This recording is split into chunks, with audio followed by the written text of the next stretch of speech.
Hello friends, welcome back to my channel option tuner. ನಿನ್ನೆ ನಾನು ಹೇಳಿದ ಹಾಗೆಯೇ ಹೇಳಿದ ಪ್ಲೇಸಲ್ಲೇ ಗ್ಯಾಪ್ ಡೌನ್ ಓಪನ್ ಆಯಿತು ಮಾರ್ಕೆಟು. 23,440 ಈ ಲೆವೆಲ್ ಕೆಳಗಡೆ ಏನಾದರೂ ಮಾರ್ಕೆಟು ಟ್ರೇಡ್ ಮಾಡೋಕ್ಕೆ ಸ್ಟಾರ್ಟ್ ಮಾಡಿದರೆ ಮಾರ್ಕೆಟ್ ಕಂಪ್ಲೀಟ್ಲಿ ವೀಕ್ ಆಗುತ್ತೆ ಅಂತ ಹೇಳಿದೆ. ಅದೇ ಥರನೇ ಮಾರ್ಕೆಟ್ ನಮ್ಮ ಸಪೋರ್ಟ್ ಲೆವೆಲ್ನ ಬ್ರೇಕ್ ಮಾಡಿಕೊಂಡು ಇಮಿಡಿಯೇಟ್ ಆಗಿ ಬಿಗ್ ಫಾಲ್ ಬಂತು. ಅದ್ರ ಸಲುವಾಗಿ ನಾನು ನಮ್ಮ ತಮ್ನೇಲಲ್ಲಿ ಕ್ಲಿಯರ್ ಆಗಿ ಹಾಕಿದ್ದೆ ಮಾರ್ಕೆಟ್ ಬಿಗ್ ಫಾಲ್ ಅಂತ ಹೇಳಿ. ನಿನ್ನೆ ನಮ್ಮ ವಿಡಿಯೋ ಮತ್ತು ಸ್ಟ್ರಕ್ಚರ್ ನೋಡಿ ಯಾರಾದರೂ ಟ್ರೇಡ್ ಮಾಡಿದರೆ ಮಿನಿಮಮ್ 200 ಪಾಯಿಂಟ್ ಪ್ರಾಫಿಟ್ ಅಂತ ತಗೊಳ್ತಾ ಇದ್ರಿ. ಮಂಡೇ ಕೂಡ ಮಾರ್ಕೆಟಲ್ಲಿ ತುಂಬ ಬಿಗ್ ಮೂವ್ಮೆಂಟ್ ಆಗುವಂಥ ಚಾನ್ಸಸ್ ತುಂಬ ಇದೆ. ಅದ್ರ ಸಲುವಾಗಿ ನಾನು ತುಂಬ ಇಂಪಾರ್ಟೆಂಟ್ ಲೆವೆಲ್ಗಳನ್ನು, ಸ್ಮಾರ್ಟ್ ಮನಿ ಲೆವೆಲ್ಗಳನ್ನ ನಾನು ನಿಮಗೆ ಕೊಡ್ತಾ ಇದ್ದೀನಿ. ವಿಡಿಯೋನ ಸ್ಕಿಪ್ ಮಾಡದೆ ಕಂಪ್ಲೀಟ್ ವಿಡಿಯೋ ನೋಡಿ. ಲೆವೆಲ್ಸ್ ಮಿಸ್ ಆದರೆ ನಿಮ್ಮ ಪ್ರಾಫಿಟ್ ಕೂಡ ಮಿಸ್ ಆಗುತ್ತೆ. ಮಾರ್ಕೆಟ್ ಇವತ್ತು ಗ್ಯಾಪ್ ಡೌನ್ ಓಪನ್ ಆಗ್ತಿದ್ದಂಗೆ ನಾನು ನಮ್ಮ ಟೆಲಿಗ್ರಾಮ್ ಚಾನಲ್ನಲ್ಲಿ ಪ್ರತಿ ಕ್ಷಣನೂ ಅಪ್ಡೇಟ್ ಮಾಡ್ತಾನೆ ಬಂದಿದ್ದೀನಿ. ಸಪೋರ್ಟ್ ಯಾವುದು, ಮೇಜರ್ ಸಪೋರ್ಟ್ ಯಾವುದು, ಮೇಜರ್ ರೆಸಿಸ್ಟೆನ್ಸ್ ಯಾವುದು ಅಂತ. ಇದು ಡೈಲಿ ಕ್ಯಾಂಡಲ್ ಚಾರ್ಟು. ಡೈಲಿ ಕ್ಯಾಂಡಲಲ್ಲಿ ಮಾರ್ಕೆಟು ಲೋವರ್ ಲೋ ಮಾಡ್ತಾ ಇದೆ. ಈ ಥರ ಲೋವರ್ ಲೋ ಮಾಡ್ಕೊಂಡು ಬರ್ತಾ ಇದೆ. ಇವಾಗ ನಮ್ಮ ಪ್ರೈಸ್ ಆ್ಯಕ್ಷನ್ ಪ್ರಕಾರ ಪ್ರೈಸ್ ಮೇಲ್ಗಡೆ ಹೋಗಬೇಕು. ಬಟ್ ಪ್ರೈಸ್ ಮೇಲೆ ಹೋಗುತ್ತಾ ಅಥವಾ ಕೆಳಗಡೆ ಬರುತ್ತಾ ಅಂತ ನಮ್ಮ ಸ್ಟ್ರಕ್ಚರ್ ಮುಖಾಂತರನೇ ನೋಡೋಣ. ನಾಳೆ ಮಾರ್ಕೆಟ್ನ ಇಂಪಾರ್ಟೆಂಟ್ ಲೆವೆಲ್ಸ್, ಸ್ಮಾರ್ಟ್ ಮನಿ ಲೆವೆಲ್ಸ್ನ ನಾನು ನಿಮ್ಗೆ ಹೇಳ್ತಾ ಇದ್ದೀನಿ. ಫಸ್ಟ್ ಸಪೋರ್ಟ್ ಬಂದು 23,000, ಇದು ನಮಗೆ ಇಮಿಡಿಯೇಟ್ ಸಪೋರ್ಟ್ ಆಗಿರುತ್ತೆ. ಮೇಜರ್ ಸಪೋರ್ಟು 22,900 ಇಂದ 22,835, ಇದು ಮೇಜರ್ ಸಪೋರ್ಟ್ ಆಗಿರುತ್ತೆ. ಇಮಿಡಿಯೇಟ್ ರೆಸಿಸ್ಟೆನ್ಸ್ 23,250 ಇಂದ 23,300, ಇದು ನಾಳೆ ತುಂಬ ಇಂಪಾರ್ಟೆಂಟ್ ರೋಲ್ನ ಪ್ಲೇ ಮಾಡೋದಿದೆ. ನೆಕ್ಸ್ಟ್ ರೆಸಿಸ್ಟೆನ್ಸು 23,570 ಇಂದ 23,630, ಇದು ಸೆಕೆಂಡ್ ರೆಸಿಸ್ಟೆನ್ಸ್. ಮೇಜರ್ ರೆಸಿಸ್ಟೆನ್ಸ್ 23,830 ಇಂದ 23,870, ಇದು ಮೇಜರ್ ರೆಸಿಸ್ಟೆನ್ಸ್ ಆಗಿರುತ್ತೆ. ಈ ಎಲ್ಲ ಲೆವೆಲ್ಗಳು ವೆರಿ ವೆರಿ ಇಂಪಾರ್ಟೆಂಟ್ ಲೆವೆಲ್ಗಳೇ. ಬಟ್ ನಾಳೆ ಟ್ರೇಡ್ ಮಾಡೋದು ಹೇಗೆ? ಪ್ರೈಸ್ ಫ್ಲಾಟ್ ಓಪನ್ ಆಗ್ಬೋದು, ಅಥವಾ ಗ್ಯಾಪ್ ಅಪ್ ಓಪನ್ ಆಗ್ಬೋದು, ಅಥವಾ ಗ್ಯಾಪ್ ಡೌನ್ ಓಪನ್ ಆಗ್ಬೋದು. ಪ್ರೈಸ್ ಎಲ್ಲೇ ಓಪನ್ ಆದರೂ ನಾವು ಯಾವ ರೀತಿ ಟ್ರೇಡ್ ಮಾಡಬೇಕು ಅನ್ನೋದನ್ನು ನಮ್ಮ ಪರ್ಫೆಕ್ಟ್ ಸ್ಟ್ರಕ್ಚರ್ಗಳ ಮುಖಾಂತರ ಡೀಟೇಲ್ ಆಗಿ ತಿಳ್ಕೊಳ್ಳೋಣ. ಪ್ರೈಸ್ ಏನಾದರೂ ನಾಳೆ ಫ್ಲಾಟ್ ಓಪನ್ ಆಯಿತು ಅಂದರೆ ನಾನು ಈ ಲೆವೆಲ್ಗಳ ಜೊತೆಗೆ ಸ್ಟ್ರಕ್ಚರ್ನ ತುಂಬ ಡೀಟೇಲ್ ಆಗಿ ಎಕ್ಸ್ಪ್ಲೇನ್ ಮಾಡ್ತಾ ಇದ್ದೀನಿ. ದಯವಿಟ್ಟು ಗಮನ ಕೊಟ್ಟು ನೋಡಿ. ಗಮನ ಕೊಟ್ಟು ನೋಡಿದ್ರೆ ಮಾತ್ರ ನೀವು ಒಳ್ಳೆ ಬೆನಿಫಿಟ್ ಮಾಡ್ಕೋಬೋದು. ಫ್ಲಾಟ್ ಓಪನ್ ಸಿನಾರಿಯೋ 1ರಲ್ಲಿ ಪ್ರೈಸ್ ಈ ಲೆವೆಲಲ್ಲಿ ಹೋಲ್ಡ್ ಆಯಿತು ಅಂದರೆ, ಈ ಲೋನ ಬ್ರೇಕ್ ಮಾಡ್ದೇ ಈ ಲೆವೆಲ್ನ ಹೋಲ್ಡ್ ಮಾಡಿದ್ರೆ ಫಸ್ಟು ಈ ಹೈನ ಬ್ರೇಕ್ ಮಾಡಿಕೊಂಡು ನೆಕ್ಸ್ಟ್ ಇಲ್ಲಿವರೆಗೂ ಹೋಗುತ್ತೆ. ಪ್ರೈಸ್ 23,250ವರೆಗೂ ಹೋಗುತ್ತೆ. ಇದು ಹೋಲ್ಡ್ ಆಗಬೇಕು. ಆಮೇಲೆ ಇದು ರೀಟ್ರೇಸ್ಮೆಂಟಿಗೆ ಬರುತ್ತೆ. ರೀಟ್ರೇಸ್ಮೆಂಟ್ಗೆ ಇಲ್ಲಾದರೂ ಬರ್ಬೋದು, ಅಥವಾ ಪ್ರೈಸ್ ಇಲ್ಲೇನೆ ಏನು ಹೋಲ್ಡ್ ಮಾಡಿರುತ್ತಲ್ಲ ಈ ಹೈ ಇಲ್ಲಿವರೆಗೂ ಬಂದು ಪ್ರೈಸ್ ಮತ್ತೆ ಇಲ್ಲಿ ಈ ಹೈನ ಬ್ರೇಕ್ ಮಾಡಿಕೊಂಡು 23,425 ಈ ಲೆವೆಲ್ವರೆಗೂ ಹೋಗುತ್ತೆ. ಆಮೇಲೆ ಇಲ್ಲಿ ರಿಜೆಕ್ಷನ್ ಬಂದರೆ ಮತ್ತೆ ಇದು ರೀಟ್ರೇಸ್ಮೆಂಟ್ ಸಲುವಾಗಿ ವಾಪಸ್ ಈ ಹೈವರೆಗೂ ಬರುತ್ತೆ. ಇಲ್ಲಿ ಪ್ರೈಸ್ ಕರೆಕ್ಟಾಗಿ ಹೋಲ್ಡ್ ಆಯಿತು, ಬುಲಿಶ್ ಕ್ಯಾಂಡಲ್ಗಳಾಯಿತು, ಅಥವಾ ಪಿನ್ ಬಾರ್ ಕ್ಯಾಂಡಲ್ಗಳಾಯಿತು, ಹ್ಯಾಮರ್ ಕ್ಯಾಂಡಲ್ಗಳಾಯಿತು ಅಂತಂದರೆ ಇದು ತುಂಬ ಇಂಪಾರ್ಟೆಂಟ್ ಪ್ಲೇಸ್ ಆಗಿರುತ್ತೆ ಸಿಇ ಬೈ ಮಾಡೋದಕ್ಕೆ. ಇಲ್ಲೇನಾದರೂ ನಾವು ಸಿಇ ಬೈ ಮಾಡಿದ್ರೆ ಈ ಹೈನ ಬ್ರೇಕ್ ಮಾಡಿಕೊಂಡು 23,570 ಇಂದ 23,630ವರೆಗೂ ಹೋಗುತ್ತೆ. ಈ ಲೆವೆಲ್ ಯಾಕೆ ಇಂಪಾರ್ಟೆಂಟ್ ಅನ್ನೋದನ್ನು ಒಂದು ತುಂಬ ಸೂಕ್ಷ್ಮವಾದ ವಿಚಾರ ಹೇಳ್ತಾ ಇದ್ದೀನಿ. ಇಲ್ಲಿ ಒಂದು ಪ್ಯಾಟರ್ನ್ ಕ್ರಿಯೇಟ್ ಆಗ್ತಾ ಇದೆ. ಇದು ಯಾವ ಪ್ಯಾಟರ್ನ್ ಅಂತ ಹೇಳಿ ನೀವು ಊಹೆ ಮಾಡಿಕೊಂಡು ಹೇಳಬೇಕಾಗತ್ತೆ ಕಮೆಂಟಲ್ಲಿ. ಈ ಪ್ಯಾಟರ್ನು ಮಾರ್ಕೆಟಲ್ಲಿ ತುಂಬ ಫೇಮಸ್ ಇದೆ. ಇದು ಯಾವ ಪ್ಯಾಟರ್ನ್ ಅಂತ ನನಗೆ ಕಮೆಂಟ್ ಮಾಡಿ ತಿಳಿಸಿ. ಮೊದಲೇದು ಇಲ್ಲಿ ಹೋಲ್ಡ್ ಮಾಡಿದರೆ ನಾವು ಇಲ್ಲಿ ಬೈ ಮಾಡಿದಾಗ ನಾವು ಒಳ್ಳೆ ಬೆನಿಫಿಟ್ ನೋಡ್ಕೋಬೋದು.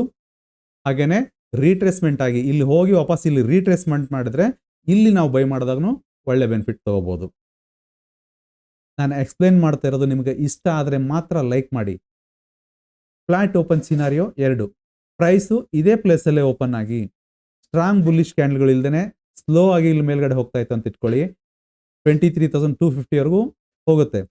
ಇಮಿಡಿಯೇಟ್ ಆಗಿ ಇಲ್ಲಿ ಒಂದು ಬೇರಿಶ್ ಕ್ಯಾಂಡಲು, ಮಾರಾಬೂಜು ಕ್ಯಾಂಡಲ್ಗಳಾಯಿತು, ಅಥವಾ ರಿವರ್ಸ್ ಇನ್ವರ್ಟೆಡ್ ಹ್ಯಾಮರ್ ಕ್ಯಾಂಡಲ್ ಆಯಿತು ಅಂದರೆ ವಾಪಸ್ ಇದು ಕೆಳಗಡೆ ಬರುತ್ತೆ.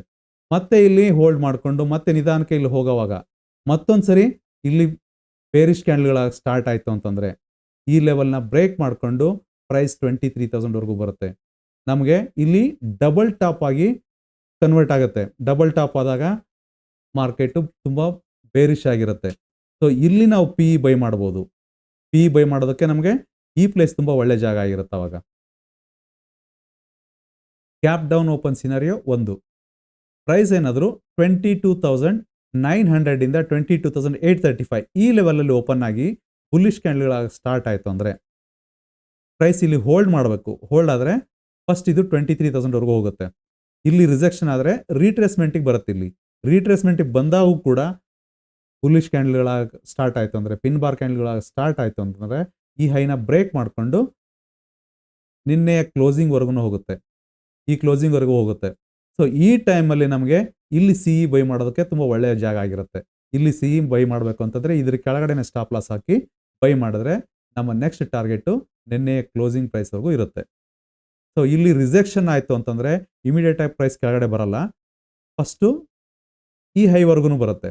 ಈ ಹೈವರೆಗೂ ಬಂದು ಇಲ್ಲಿ ವಾಪಸ್ ಹೋಗೋವಾಗ ಈ ಹೈನ ಬ್ರೇಕ್ ಮಾಡದೇನೆ ಇಲ್ಲೇ ವೀಕ್ ಆಗಿ ಸ್ಟಾರ್ಟ್ ಆಯಿತು ಅಂತಂದರೆ ಈ ಹೈನ ಬ್ರೇಕ್ ಮಾಡಿಕೊಂಡು ವಾಪಸ್ಸು ಈ ಲೆವೆಲ್ವರೆಗೂ ಬರುತ್ತೆ. 22,835 ಇಂದ 22,900 ಈ ಲೆವೆಲ್ವರೆಗೂ ವಾಪಸ್ ಬರುತ್ತೆ.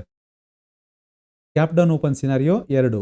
ಪ್ರೈಸ್ ಏನಾದರೂ 23,000 ಈ ಲೆವೆಲಲ್ಲಿ ಓಪನ್ ಆಯಿತು ಅಂದರೆ ನಿನ್ನೆಯ ಕ್ಲೋಸಿಂಗ್ ಪ್ರೈಸ್ವರೆಗೂ ಹೋಗುತ್ತೆ. ಇಲ್ಲಿ ರಿಜೆಕ್ಷನ್ ಆಗಿ ಮತ್ತೆ ಕೆಳಗಡೆ ಬಂದು ಕೂಡ ಈ ಲೆವೆಲ್ನ ಬ್ರೇಕ್ ಮಾಡ್ದೇನೆ ಇಲ್ಲೇ ಹೋಲ್ಡ್ ಆಯಿತು ಅಂತಂದರೆ ನೆಕ್ಸ್ಟ್ ಈ ಹೈನ ಬ್ರೇಕ್ ಮಾಡಿಕೊಂಡು 23,250 ಇಂದ 23,300 ಈ ಲೆವೆಲ್ವರೆಗೂ ಹೋಗುತ್ತೆ. ಸೊ ಈ ಟೈಮಲ್ಲಿ ನಮಗೆ ಇಲ್ಲಿ ಸಿ ಬೈ ಮಾಡಿದ್ರೆ ತುಂಬ ಒಳ್ಳೆ ಬೆನಿಫಿಟ್ ಆಗೋಂಥ ಚಾನ್ಸಸ್ ಇರುತ್ತೆ. ಸ್ಟಾಪ್ ಲಾಸ್ ಇದ್ರ ಕೆಳಗಡೆನೇ ಇರಬೇಕು. ಹಾಗೆಯೇ ಇಲ್ಲಿ ರಿಜೆಕ್ಷನ್ ಆಗಿ ಇಲ್ಲಿ ಕೆಳಗಡೆ ಬಂದ್ರೂ ಕೂಡ ಇಲ್ಲಿ ಸ್ಟ್ರಾಂಗ್ ಹೋಲ್ಡ್ ಆಯಿತು ಅಂದರೆ, ಸ್ಟ್ರಾಂಗ್ ಬುಲ್ಲಿಶ್ ಕ್ಯಾಂಡಲ್ಗಳಾಗಿ ಸ್ಟಾರ್ಟ್ ಆಯಿತು ಅಂದರೆ ಈ ಹೈನ ಬ್ರೇಕ್ ಮಾಡಿಕೊಂಡು 23,425ವರೆಗೂ ಹೋಗುವಂಥ ಚಾನ್ಸಸ್ ಇರುತ್ತೆ. Gap up open scenario 1. Price ಏನಾದರೂ ಗ್ಯಾಪ್ ಅಪ್ ಓಪನ್ ಆದರೆ 23,250 ಇಂದ 23,300 ಈ ಲೆವೆಲಲ್ಲಿ ಓಪನ್ ಆಗಿ ಪ್ರೈಸ್ ಹೋಲ್ಡ್ ಆಯಿತು ಅಂದರೆ ಪ್ರತಿಯೊಂದು ಮೂಮೆಂಟ್ನು ನಾನು ಡೀಟೇಲ್ ಆಗಿ ಎಕ್ಸ್ಪ್ಲೇನ್ ಮಾಡ್ತಾ ಇದ್ದೀನಿ, ಗಮನ ಕೊಟ್ಟು ನೋಡಿ. ಇಲ್ಲಿ ಪ್ರೈಸ್ ಹೋಲ್ಡ್ ಆಯಿತು ಅಂದರೆ 23,440ವರೆಗೂ ಹೋಗುತ್ತೆ. ಇಲ್ಲಿ ರಿಜೆಕ್ಷನ್ ಆಯಿತು ಅಂದರೆ ಪ್ರೈಸ್ ವಾಪಸ್ ಇಲ್ಲಿ ಬಂದು ಮತ್ತೆ ಇಲ್ಲಿ ರೀಟ್ರೇಸ್ಮೆಂಟಿಗೆ ಬರುತ್ತೆ. ಇಲ್ಲಿ ಹೋಲ್ಡ್ ಆಯಿತು ಅಂದರೆ ಪ್ರೈಸು ಈ ಹೈನ ಬ್ರೇಕ್ ಮಾಡಿಕೊಂಡು 23,570 ಇಂದ 23,630ವರೆಗೂ ಹೋಗುತ್ತೆ. ಇದು ತುಂಬ ಇಂಪಾರ್ಟೆಂಟ್ ಲೆವೆಲ್ ಅಂತ ನಾನು ನಿಮ್ಗೆ ಆವಾಗಲೇ ಹೇಳಿದೆ. ಈ ಲೆವೆಲಲ್ಲಿ ಹೋಲ್ಡ್ ಆದರೆ ಮಾತ್ರ ಒಳ್ಳೆ ಬೌನ್ಸ್ ನೋಡೋಕೆ ಸಿಗುತ್ತೆ ನಾಳೆ. Gap up open scenario 2. Price ಏನಾದರೂ 23,570 ಇಂದ 23,630 ಈ ಲೆವೆಲ್ ಮೇಲೆ ಓಪನ್ ಆಗಿ ಪ್ರೈಸ್ ಹೋಲ್ಡ್ ಆಯಿತು ಅಂತಂದರೆ ಫಸ್ಟು 23,700ವರೆಗೂ ಹೋಗೋಂಥ ಚಾನ್ಸಸ್ ಇರುತ್ತೆ. ಇಲ್ಲಿಂದ ರಿಜೆಕ್ಷನ್ ಆಯಿತು ಅಂತಂದರೆ ವಾಪಸ್ ಇದೇ ಪ್ಲೇಸ್ಗೆ ಬರುತ್ತೆ. ಇಲ್ಲಿ ಬಂದರೂ ಕೂಡ ಇದು ಹೋಲ್ಡ್ ಆಯಿತು ಅಂದರೆ ಬುಲ್ಲಿಶ್ ಕ್ಯಾಂಡಲ್ ಸ್ಟಾರ್ಟ್ ಆಯಿತು ಅಂತಂದರೆ ನೆಕ್ಸ್ಟ್ 23,830 ಇಂದ 23,870ವರೆಗೂ ಹೋಗೋ ಚಾನ್ಸಸ್ ಇರುತ್ತೆ. ಪ್ರೈಸ್ ಇಲ್ಲಿ ಓಪನ್ ಆಗೋ ಬದಲು ನಮ್ಮ ಮೇಜರ್ ರೆಸಿಸ್ಟೆನ್ಸ್ ಇಲ್ಲೇ ಓಪನ್ ಆಯಿತು ಅಂತಂದರೆ, ರೆಡ್ ಕ್ಯಾಂಡಲ್ ಆಯಿತು ಅಂದರೆ ಲೋವರ್ ಲೋ ಮಾಡಿಕೊಂಡು ಫಸ್ಟ್ ಈ ಪ್ರೈಸ್ ಹತ್ರ ಬರುತ್ತೆ 23,570 ಈ ಲೆವೆಲ್ ಹತ್ರ ಬರುತ್ತೆ. ಇಲ್ಲಿ ಬಂದಾಗ ಕೂಡ ಈ ಪ್ರೈಸ್ ಹೋಲ್ಡ್ ಆಗದೇ ಬ್ರೇಕ್ ಆಯಿತು ಅಂತಂದರೆ ಇದು ಮಾರ್ಕೆಟ್ ಮತ್ತೆ ವೀಕ್ ಆಗುತ್ತೆ. ವಾಪಸ್ 23,250 ಇಂದ 23,300ವರೆಗೂ ಬರೋಂಥ ಚಾನ್ಸಸ್ ಇರುತ್ತೆ. ನಾಳೆಗೆ ಈ ಎಲ್ಲ ಲೆವೆಲ್ಗಳು ತುಂಬ ಇಂಪಾರ್ಟೆಂಟ್ ಲೆವೆಲ್ಗಳೇ. ಇವು ಯಾವ ಆರ್ಡಿನರಿ ಲೆವೆಲ್ಗಳಲ್ಲ, ಸ್ಮಾರ್ಟ್ ಮನಿ ಲೆವೆಲ್ಗಳು. 90% ಮಾರ್ಕೆಟ್ ಇದೇ ಥರನೇ ವರ್ಕ್ ಆಗುತ್ತೆ. 90% ಈ ಲೆವೆಲ್ಗಳಲ್ಲಿ ನೀವು ರಿಸ್ಕ್ ಮ್ಯಾನೇಜ್ಮೆಂಟ್ ಜೊತೆಗೇನೆ ಟ್ರೇಡ್ ಮಾಡಿದರೆ ತುಂಬ ಒಳ್ಳೆ ಬೆನಿಫಿಟ್ ನೋಡ್ತೀರಾ. ಅಷ್ಟಾದರೂ ಕೂಡ ಈ ನಮ್ಮ ಅನಾಲಿಸಿಸ್ ಜೊತೆಗೆ ನಿಮ್ಮ ಓನ್ ಅನಾಲಿಸಿಸ್ ಮಾಡಿಕೊಂಡೇ ನೀವು ಟ್ರೇಡ್ ಮಾಡಬೇಕು. ಯಾಕಂದರೆ ನಾನು ಸೆಬಿ ರಿಜಿಸ್ಟರ್ಡ್ ಪರ್ಸನ್ ಅಲ್ಲ. ಈ ವಿಡಿಯೋ ಯಾವುದೇ ಟ್ರೇಡ್ ಪ್ರಮೋಷನ್ ಅಲ್ಲ. ಈ ವಿಡಿಯೋ ಕೇವಲ ಕಲಿಕೆಯ ಉದ್ದೇಶದಿಂದ ಕೂಡಿರುತ್ತೆ. ಈ ನಮ್ಮ ವಿಡಿಯೋ ಮತ್ತು ಸ್ಟ್ರಕ್ಚರ್ಗಳು ನಿಮಗೆ ಇಷ್ಟ ಆದರೆ ದಯವಿಟ್ಟು ಲೈಕ್ ಮಾಡಿ. ಹಾಗೆಯೇ ಸಬ್ಸ್ಕ್ರೈಬ್ ಮಾಡೋದನ್ನು ಮರಿಬೇಡಿ. ಮಾರ್ಕೆಟಿನ ರಿಯಲ್ ಟೈಮ್ ಅಪ್ಡೇಟ್ ಸಲುವಾಗಿ ನಮ್ಮ ಟೆಲಿಗ್ರಾಮ್ ಚಾನಲ್ನ ಜಾಯ್ನ್ ಆಗಿ. ಮತ್ತೆ ಮುಂದಿನ ವಿಡಿಯೋದಲ್ಲಿ ಸಿಗೋಣ. ಜೈ ಹಿಂದ್.